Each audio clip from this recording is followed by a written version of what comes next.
Over the years, I've noticed one of the most common myths that diabetics are told is that bread is strictly forbidden. I can't tell you how many times I've had patients sit across from me with this look of frustration, telling me, "Doctor, I gave up bread completely because I thought I had no choice." And while I admire their discipline and commitment, my response is always the same. You don't need to suffer like that. Living with diabetes isn't about punishing yourself or cutting out every food you love. It's about understanding your body, making smarter choices, and learning which foods actually work with your blood sugar rather than against it. Bread has always been a comfort food. It's tied to culture, family, and tradition. From warm rye loaves in Europe to sourdough starters passed down through generations, to the simple slice of toast many of us grew up with in the morning. Bread is woven into daily life. So the idea that you must remove it entirely often feels like a heavy burden, one that strips joy away from eating. But here's what most people don't realize. Not all bread is the same. Some breads truly do spike your blood sugar dangerously fast. Yes. But others digest slowly, release energy gently, and actually fit beautifully into a diabetic-friendly lifestyle. The difference lies in the type of grain, the processing, the fiber content, and even the way the bread is prepared. The key here is something I always emphasize to my patients: the glycemic index. Think of it as a scale that measures how quickly a food raises your blood sugar. White bread, for example, ranks very high on this scale, which means within minutes of eating it, your blood sugar shoots upward like a rocket. That's why so many people feel a sudden burst of energy after a white bread sandwich, followed by a crash and cravings not long after. Over time, these repeated spikes and crashes don't just make you tired and moody. They also put stress on your pancreas, damage blood vessels, and contribute to the complications that make diabetes such a dangerous condition. But here's where the story gets more hopeful. Some breads have a much lower glycemic index. They're rich in fiber, protein, or resistant starches, all of which slow down digestion. When you eat those kinds of breads, your blood sugar rises gently, not sharply, and stays more stable for hours. That stability is the secret to feeling energetic, avoiding cravings, and protecting your long-term health. And the good news, these breads don't just exist in theory, they're widely available if you know what to look for. Now, let me pause here and share something I've learned after decades of practice. Food is never just about nutrients. It's about psychology and emotion too. When you tell someone, you can't eat bread anymore, what usually happens? They follow the rule for a little while. But eventually the craving builds, willpower cracks, and they end up binging on the very food they were trying to avoid. That's not their fault. That's human nature, which is why my philosophy has always been, instead of strict elimination, let's focus on substitution. Find alternatives that satisfy your taste buds, while also keeping your blood sugar balanced. That way, you don't feel deprived, and you're far more likely to stick with healthy choices for life. Bread is the perfect example of this approach. By learning which types of bread support your body instead of fighting against it, you unlock the ability to enjoy meals again without guilt. And I think that's something everyone with diabetes deserves.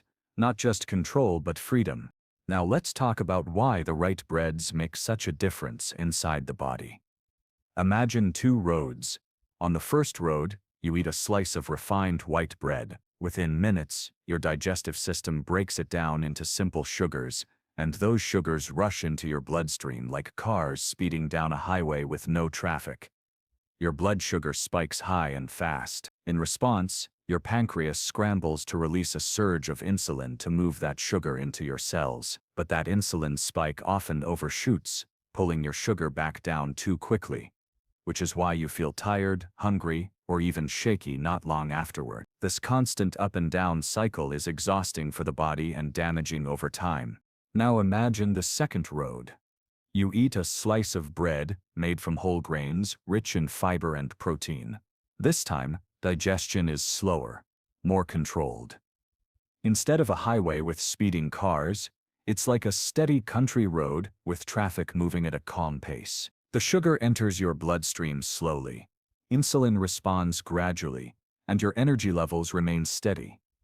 That single difference, The speed of digestion is the line between a food that worsens diabetes and a food that supports health.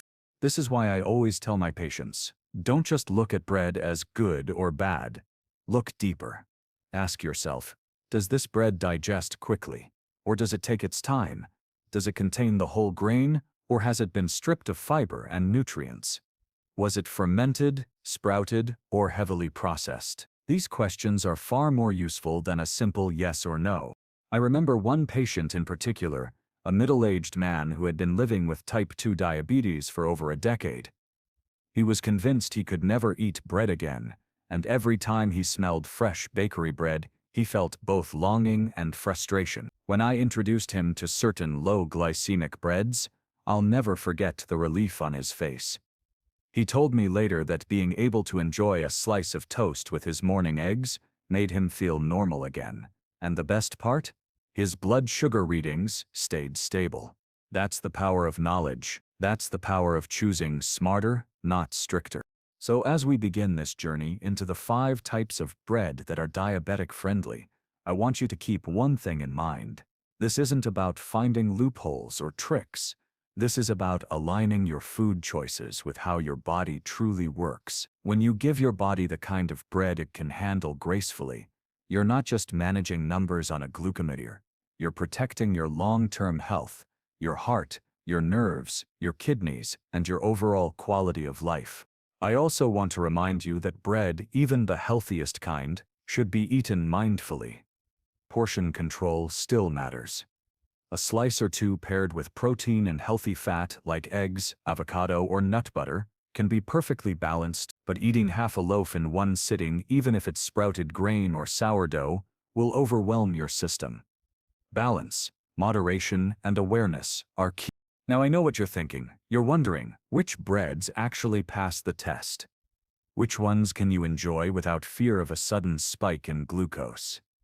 That's exactly what we're going to explore. I'm going to walk you through the top 5 breads that I recommend most often to my diabetic patients around the world. These are options backed by research, proven in real-life experience, and accessible in most grocery stores. And I promise you, the one that takes the #1 spot will surprise you, because even many doctors don't realize how effective it can be. So let's begin with number 5. Now, when I talk about the first bread on our list, I'm referring to a type that has been around for centuries, especially in parts of Northern and Eastern Europe. It's dense, it's hearty, and it carries a flavor that feels earthy and rich. I'm talking about rye bread. For someone living diabetes, rye bread can be a powerful ally. Why? Because unlike the fluffy white bread you see on supermarket shelves, rye bread has a very different composition. It is heavier, higher in fiber, and takes more time for your digestive system to break down. Let's pause here for a moment and think about what that actually means in your body. Imagine you take a bite of soft white bread. It's almost like eating a spoonful of sugar disguised as bread. It dissolves quickly in your mouth, and within minutes your blood sugar responds. But rye bread behaves differently. It forces your body to work a little harder, a little slower, almost like asking your digestive system to walk instead of sprint. The starches in rye are less refined, and that extra fiber creates a kind of mesh that slows the release of glucose. This is why, in study after study, rye bread has been shown to produce a more stable blood sugar response than traditional white or wheat bread. I've had patients tell me that when they switch to rye, they not only notice steadier glucose readings, but they also feel fuller for longer. That feeling of satiety is incredibly important for people managing diabetes, because let's be honest, one of the biggest struggles is the cycle of constant hunger that comes when your blood sugar crashes. With rye bread, that crash is much less likely. You eat it, your blood sugar rises gently, and then it levels off, leaving you satisfied and energized rather than desperate for your next meal. Now there's another hidden benefit to rye that often gets overlooked: its nutrient profile. Rye is rich in magnesium, a mineral that plays a critical role in glucose metabolism. Magnesium helps your cells respond to insulin more effectively. Many people with type 2 diabetes are deficient in magnesium, and they don't even know it. So when you choose rye bread, you're not only stabilizing your blood sugar in the short term, You're also giving your body an essential mineral that supports long-term metabolic health. That's what I mean when I say the right bread can actually work with your body instead of against it. Of course, not all rye breads are created equal. In many supermarkets, you'll see loaves labeled rye bread that are really just white bread with a little rye flour mixed in and some caramel coloring to make it look darker. That's not the bread I'm recommending. What you want to look for is bread that's made with 100% whole rye, or at least a very high proportion of rye flour. The texture should be dense, the color should be natural, and the ingredient list should be short. The fewer additives, the better. I sometimes suggest to my patients to start with rye in small amounts. Try one slice with breakfast, maybe topped with avocado and a boiled egg, or paired with smoked salmon and cream cheese for a nutrient-packed snack. Notice how your body responds. In most cases, they come back to me saying, "Doctor, I didn't feel that usual crash. I stayed full until lunch." That's the magic of choosing a bread that aligns with your body's needs. Now, let's move on to the next bread on our list, one that many people are more familiar with, but also one that causes a lot of confusion. I'm talking about whole wheat bread, and here's where I need to be very clear. Not all wheat bread is healthy, and many people who think they're eating better are actually being misled by marketing. Let me explain. In the grocery store, you'll see plenty of loaves with labels that say wheat bread in big, bold letters. The packaging might even be decorated with fields of golden wheat, giving you the impression that it's wholesome and nutritious. But if you flip that loaf over and look at the ingredients, what you often find is that the first ingredient is enriched wheat flour, which is just another term for refined white flour. They've simply added a bit of caramel coloring or molasses to make the bread look darker, and suddenly it's being sold as a healthier choice. This is why so many people get frustrated. They think they're making a better choice, but their blood sugar tells a different story. The bread you actually want is labeled 100% whole wheat or 100% whole grain. That 100% is the key. It means the flour contains the entire grain kernel, the bran, the germ, and the endosperm. The bran is where the fiber lives, the germ contains vitamins and healthy fats, and the endosperm holds protein and starch. When you eat bread made from the entire kernel, your body has to work harder to digest it, and that slows down the release of glucose. Now, let's talk about why that matters. Fiber is the unsung hero of blood sugar control. Think of it as a natural traffic light inside your digestive system. When glucose wants to rush into your bloodstream, fiber steps in and says, "Slow down, not so fast." It moderates the flow, creating steadiness instead of chaos. And here's the thing, most people with diabetes don't get anywhere near enough fiber in their diets. Whole wheat bread, when chosen carefully, can be an excellent way to close that gap. Another important factor is texture. I always tell my patients, the denser the bread, the better it is for your blood sugar. If your bread is light, fluffy, and airy, chances are it's been processed in a way that makes it easier to digest quickly, which is exactly what you don't want. A denser, heavier slice of whole wheat bread usually signals that it's rich in fiber and will take longer for your body to break down. So, don't be afraid of bread that feels a little heavier in your hand. In this case, that weight is a sign of substance and stability. One of my patients, a woman in her early 60s, told me she always felt guilty about eating sandwiches because she thought bread was completely off limits. When I taught her how to look for 100% whole wheat on the label, her entire approach changed. She started making simple turkey and vegetable sandwiches on dense whole wheat bread. And not only did her blood sugar remain steady, but she also reported having more energy throughout the day. She told me, "Doctor, I feel like I finally have options again." That sense of freedom is just as important as the nutrition itself, because when you feel like you have choices, you're far more likely to stick with a healthy plan. Now, I should add a small caution here. Even with whole wheat bread, portion control is still essential. Just because it's better for blood sugar doesn't mean you can eat half a loaf. 1 or 2 slices per meal, combined with protein and healthy fat, is usually a safe and balanced approach. Pair it with eggs, with lean meats, with avocado, or even with hummus. That combination slows digestion even further and creates a meal that's satisfying, stable, and nourishing. So, when we compare rye bread and 100% whole wheat bread, we see a common theme. Both offer more fiber, more nutrients, and a slower glycemic response than the refined breads that line most supermarket shelves. They may not have the airy texture of white bread, but they give you something far more valuable: control over your blood sugar, steadiness in your energy, and protection for your long-term health. And that's exactly the point I want to make before we move on. Bread is not the villain it's made out to be. The wrong bread, yes, can make life with diabetes more difficult. But the right bread, can be a tool, a friend, even a comfort that works with you instead of against you. And as we move further down this list, the breads we'll talk about only get better, each one offering unique benefits that can transform the way you experience food as a diabetic. Next, we'll take a look at a type of bread that surprises almost everyone when I recommend it, a bread that doesn't just contain whole grains, but grains that have been sprouted, unlocking nutrients in a way that makes them easier to digest and far more supportive of your blood sugar. When I recommend the next bread on this list, I often see people tilt their heads in surprise, because it's not one you hear about every day. It's called sprouted grain bread, and it represents a very different way of thinking about bread altogether. Let me explain. A sprouted grain is simply a grain that has been allowed to begin the natural process of growth. Instead of grinding up a raw grain kernel straight away, sprouted grain bread is made from grains that have been soaked and encouraged to sprout. Why does this matter? Because when a grain begins to sprout, something extraordinary happens inside.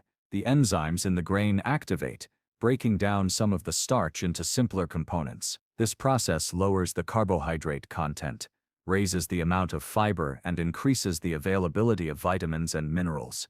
In other words, the sprouting process transforms an ordinary grain into something more digestible, more nutritious, and far friendlier for your blood sugar. I often tell my patients to think of sprouted grains as a grain that's halfway to becoming a plant. That transformation means it behaves differently inside the body.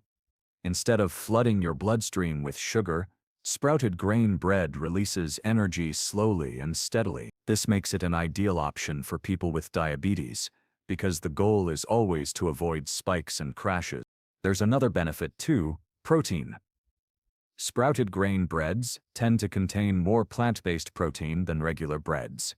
And protein is a critical piece of blood sugar management. When you eat bread that combines higher protein with higher fiber, the digestion process slows even further, and your blood sugar curve flattens out nicely, instead of shooting upward. Now I know some of you might be wondering, does sprouted grain bread taste different? The answer is yes, but in the best way. It has a rich, nutty flavor, and because it's denser, you feel like you're eating real food instead of just a fluffy filler. One of the most popular brands many of my patients use is Ezekiel bread, which you can often find in the freezer section of grocery stores. I'm not recommending a brand, but I mention it because it's widely available and gives people a place to start when they're trying sprouted grains for the first time. I remember a younger patient in his 30s who was newly diagnosed with type 2 diabetes. He was a self-proclaimed sandwich lover and told me flat out, "Doctor, I can't give up sandwiches, I just can't." Instead of telling him to avoid bread, I suggested he try sprouted grain bread. A month later, he came back with a smile and his glucose readings. Not only were his numbers more stable, but he said, "I actually enjoy the taste. I feel full after one sandwich, instead of needing 2 or 3. That fullness is a big deal. It means fewer cravings and less snacking, which adds up to better blood sugar control over the long run." Another important point: sprouted grain bread also contains antioxidants, B vitamins, and minerals like iron and zinc that become more bioavailable during the sprouting process. So when you eat it, you're not just protecting your blood sugar in the moment, you're nourishing your body in ways that support overall health. That's why I consider sprouted grain bread one of the smartest choices for diabetics who don't want to give up bread but want to feel healthier with every bite. Now, let's move to number 2 on our list, and this one often surprises people even more. When I mention sourdough bread, patients often raise their eyebrows and say, Really, doctor? Isn't that still bread? And the answer is yes. But the process behind sourdough makes it completely different from most breads you'll find. Sourdough is made through natural fermentation. Instead of using commercial yeast to make the dough rise quickly, sourdough relies on wild yeast and beneficial bacteria that live in the environment. Over hours or even days, these microorganisms ferment the dough, producing that characteristic tangy flavor sourdough is famous for. But here's the real secret. That fermentation process changes the way the bread affects your blood sugar. When the dough ferments, the natural bacteria partially break down the starches in the flour. This reduces the glycemic index of the bread, meaning your body digests it more slowly. In practical terms, sourdough bread causes a gentler rise in blood sugar compared to regular white or even some whole wheat breads. I've seen countless patients test this with their glucose monitors, and the results are consistent. Sourdough produces a lower spike. There's another reason I recommend sourdough: gut health. The fermentation creates natural probiotics, the same beneficial bacteria you hear about in yogurt or kefir. While many of these bacteria don't survive the baking process, the fermentation still produces compounds called prebiotics that feed the good bacteria already living in your gut. And the health of your gut microbiome has a direct influence on how your body handles glucose and insulin. So with sourdough, you're not just getting a better blood sugar response in the moment, you're also supporting a healthier gut environment in the long run. Now, flavor matters too. One of the biggest challenges diabetics face when they're told to change their diet is that the healthy alternatives don't taste satisfying. But sourdough is different. It has a rich, tangy taste, a chewy texture, and a crust that feels substantial. People often tell me they feel like sourdough satisfies their bread cravings more fully, which means they eat less of it. Another hidden benefit. One patient of mine, an elderly gentleman who had lived with diabetes for over 20 years, came to me one day after trying sourdough. He said, "Doctor, for the first time in years, I actually enjoyed a piece of bread without feeling guilty." He had paired it with olive oil and a small salad, and when he checked his glucose 2 hours later, the rise was minimal. For him, that was life-changing, because it gave him back a piece of joy he thought was lost forever. Now, of course, portion size still matters. A giant's sourdough loaf isn't a free pass to eat bread endlessly. But a slice or two, especially when paired with protein and healthy fats, can absolutely fit into a diabetic-friendly meal plan. I sometimes recommend sourdough toast with avocado or alongside a bowl of soup with lean protein. The balance of flavors and nutrients makes the meal both satisfying and stable for blood sugar. So when we look at sprouted grain bread and sourdough side by side, what do we see?